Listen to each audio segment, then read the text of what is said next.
Hi everyone, in this video I'm going to continue talking about phrasal verbs. I recommend that you watch the Introduction to Phrasal Verbs video and all the other phrasal verbs videos that I've made before you watch this one, only because I'm going to use some language that might be a little confusing. I'll explain, but in this video my focus is to talk about phrasal verbs that can be transitive and intransitive at the same time, and just to talk about the differences in those phrasal verbs. Okay, so a quick review. A phrasal verb is a verb with 2 or 3 words, okay? And usually there's a verb and a particle. Well, there is a verb and a particle. So for example, put away. Put away is an example of a phrasal verb. We have the verb part, and then we have the particle part. It looks like a preposition, but it doesn't act like a preposition because it's a particle. And together, these 2 words create a specific new meaning together. In this case, put away means to clean up or put things where they belong. I need to put away my clothes. Okay, now some phrasal verbs, just like all verbs, are transitive. And what that means is just that they can have an object after them. Object can come after, okay? And by object, I mean that you can have a noun or you can have a pronoun. Those 2 things act as objects. So what is a noun? A noun is a person, a place, a thing, an idea, right? What is a pronoun? A pronoun replaces a noun. So if I say my dog, I can replace my dog with the word it, right? Or her, or him, right? Or they, right? If it's doesn't have, doesn't identify with he or she, okay?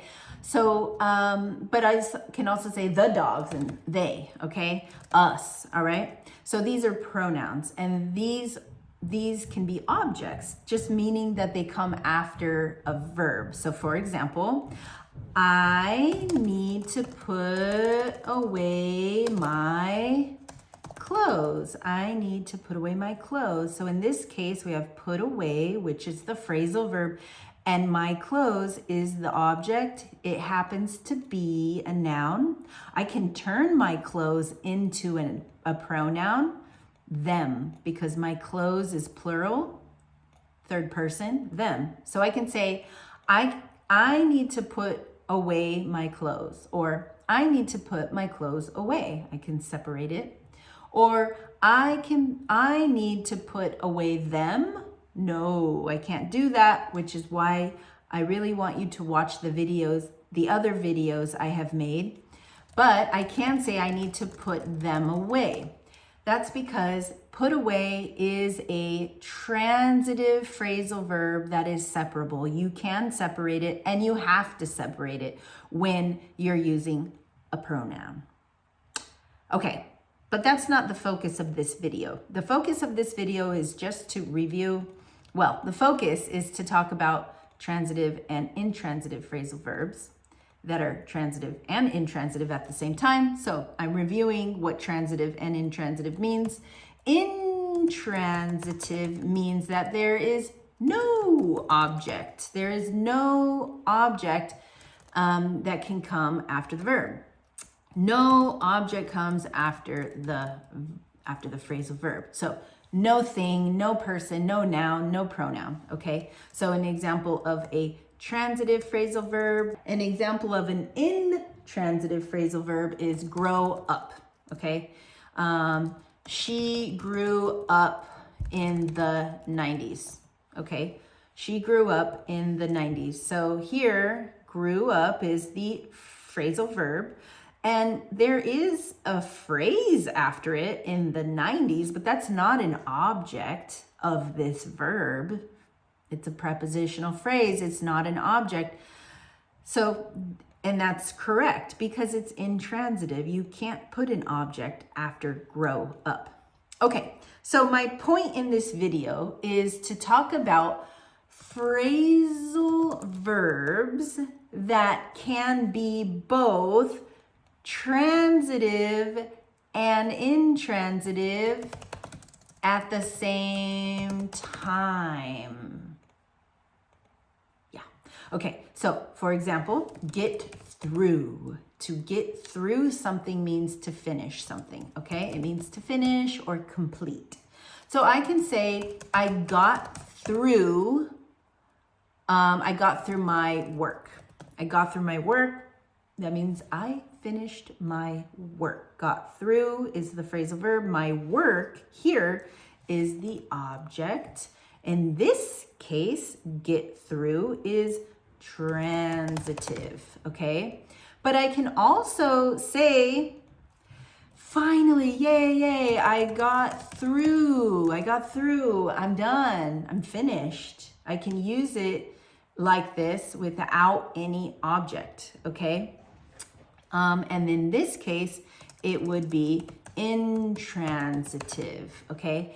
And it still has the same meaning. I finished. I got through my homework, or I got through. Okay, now to get through can also mean to go into something and then come out of it. But that has a different meaning because through is acting like a preposition. But here I have two phrasal verbs, one with an object, one without, and they have the same meaning.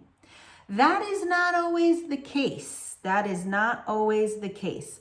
Some phrasal verbs can be transitive and intransitive at the same time, but the meaning changes completely, okay? So here are some phrasal verbs that have a different meaning, completely different meaning, depending on whether they are used as transitive or intransitive verbs. So let me give you some examples of that. Okay, so we've got three. I'll give you three, okay? The first one is to make up. The second one is to take off. And the other one is to get off. And I'm going to talk about all of these right now. Okay, now to make up has two meanings depending on how you use it. To make up, if you use it as a transitive verb, okay, if you say to make up, it means to create a story. So I made up a story today, or I made something up. It means to use your imagination and to create something. Let's just say, okay? So don't believe him. He's lying. He made that story up, okay? Here it means to create an idea, to create something.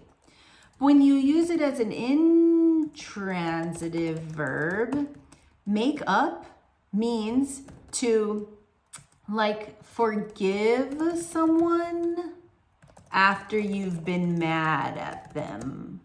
Yeah. So, and specifically we use this when we're talking about like romantic relationships, but not always. It can be a friend too. So after a long fight, you know, the best friends finally made up. No object. Made up. That means they forgave each other and they weren't mad at each other anymore. Okay? So that's the first example. Now, take off has two meanings as well, depending on whether it's transitive. So here, take off with an object means to remove something, right? I took my shoes off. Okay, here, took off is the phrasal verb. My shoes is the object. I removed my shoes. I took my shoes off. But if I use it as an intransitive phrasal verb, okay, sorry, transitive means to remove, but intransitive means to fly in the air, to leave the ground, and specifically talking about birds or airplanes, right? The airplane took off an hour ago. Here, the airplane took off an hour ago. Took off is the phrasal verb. An hour ago is a specific time, but that's not an object. This is intransitive. So the meaning here means to go and fly in the air. Totally different from remove, right? So be careful with how you're using those phrasal verbs. All right, now here, get off, to get off the bus, right? For example, so if you use get off as a transitive verb, that means to, how do I even say it? I don't even know how to say it. We never use it, but there is another word for get off. I just say leave a large vehicle like a bus or a train. You don't get off of a car, you get out of a car, but you get off a bus, you get off a train, you get off a plane, you get off of a horse, okay? So here, if I say he got off the bus at 5, here, I mean he left the bus at 5 o'clock. He got off the bus. There's the object, the bus. That means he left that large vehicle at 5 o'clock. Now, to get off with intransitive, meaning without a verb, without an object, has a totally different meaning that I'm going to ask you to look up on your own. I wonder if you can figure it out. I'm kind of embarrassed to say what it means here, so I'm not gonna, but let's just say that the meaning changes completely and that you need to be extra careful with phrasal verbs because a lot of times they have sexual meanings. All right, I hope this video helped you out with understanding that some verbs can be transitive and intransitive at the same time. And some of them might have the same meaning, but some of them definitely do not. So be careful. All right, bye-bye.